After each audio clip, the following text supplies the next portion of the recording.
Балалар, бүгінгі біздің өтетін сабағымыз топырақтың құрамы.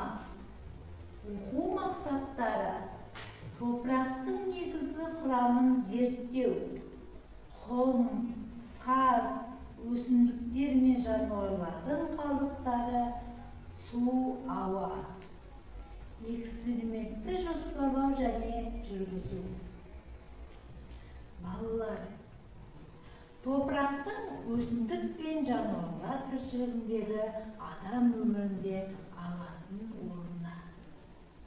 Сұрақ: тірі ағзаларға топырақ не үшін қажет? Енді тыңдаңдар, не үшін қажет екенін. Топырақ өсімдікке тірек болады.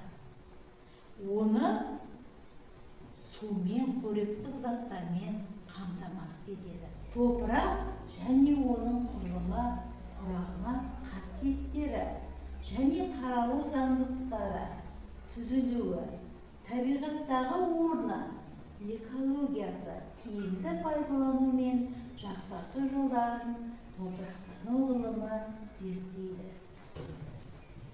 Топырақтың механикалық құрамы ірілі және ұсақ минерал бөлшектерінің жиынтығы.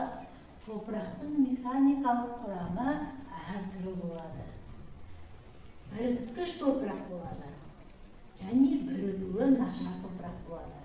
Біріккіш топырақ топырақтың дымқылдап алып илегенде құрамына саз бен шірінді бар топырақты біріккіш келеді. Топырақтың құрамы құмды, құмдауытты, саздауыт болса, топырақтың бірігуі нашар келеді. Балалар, топырақтың құрамында не болуы мүмкін? Топырақтың құрамында су бола ма? Енді балалар, бір уыс топырақты темір ыдысқа салып, астын қыздырып, үстіне мөлдір шишаны ұстаймыз. Шишаның астында бу пайда болып, ол мөлдір тамшыға айналады. Демек, топырақтың құрамында су бар деген сөз. Жаңбырдың суын, жер астының суын өзіне сіңіреді. Осы су өсімдіктер мен жер асты тіршілік иелері үшін өте маңызды болып табылады. Топырақтың құрамында ауа бола ма? Яғни балалар, бір стакан суға бір шөкім топырақты саламыз, көпіршік пайда болады сол кезде. Бұл топырақта ауаның барын дәлелдейді. Қарашірік дегеніміз не? Бірінші тәжірибедегідей буланып, ақ майдадақтар қалады.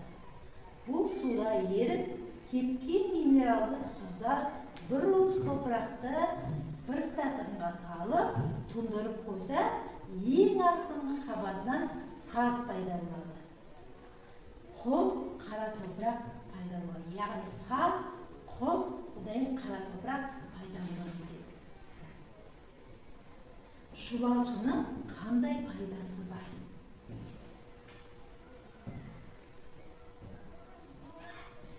Топырақтың құрамын реттеуге үлкен бір еңбек сіңіретін құрт қандай құрт екен балалар? Шұбалшын екен. Шұбалшын қозғалған сайын оны қарашірік құммен, сазбен араластырып отырады екен. Сонымен бірге топырақтың ең маңызды бөлігі қарашірік екен. Балалар, қарашірікті естеріңе түсіріңізші. Мысалы, малдың қиы, жапырақтардың шірінділері араласқанның бәрін біз қара шірік деп атайды екенбіз. Яғни балалар, топырақтың құрамына нелер жатады екен? Су, минералды тұздар, құм, саз, ауа және ең маңыздысы қарашірік жатады екен. Топырақтың құрамының өзгеруіне не әсер етеді? Тау жыныстары, жер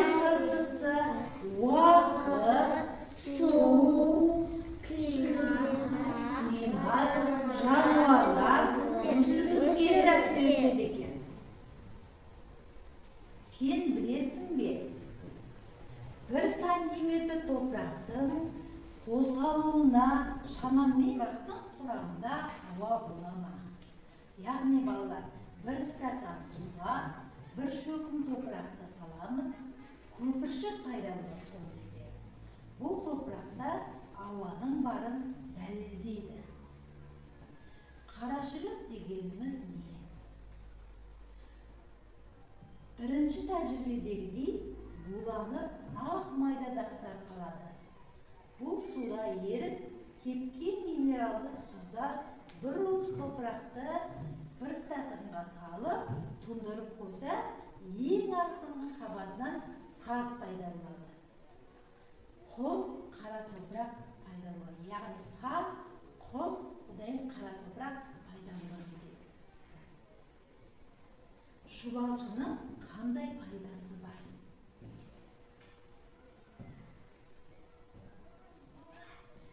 Топырақтың құрамын реттеуге үлкен бір еңбек сіңіретін құрт қандай құрт екен балалар? Шұбалшын екен. Шұбалшын қозғалған сайын оны қарашірік құммен, сазбен араластырып отырады екен. Сонымен бірге топырақтың ең маңызды бөлігі қарашірік екен. Балалар, қарашірікті естеріңе түсіріңізші. Мысалы, малдың қиы, жапырақтардың шірінділері араласқанның бәрін біз қара шірік деп атайды екенбіз. Яғни балалар, топырақтың құрамына нелер жатады екен? Су, минералды тұздар, құм, саз, ауа және ең маңыздысы қарашірік жатады екен. Топырақтың құрамының өзгеруіне не әсер етеді? Тау жыныстары, жер қыртысы, уақыт, су, климат, жануарлар, өсімдіктер әсер етеді екен. Білесің бе? 1 сантиметр топырақтың қалыптасуына шамамен жүздеген жылдар керек болатыны жайлы ақпаратпен танысты. Адам топырақты өсімдік өсіру үшін қолданады. Тірі ағзалар топырақта өмір сүреді. Тірі ағзалар топыраққа жұмыртқасын салады. Тірі ағзалар топырақты баспана ретінде қолданады.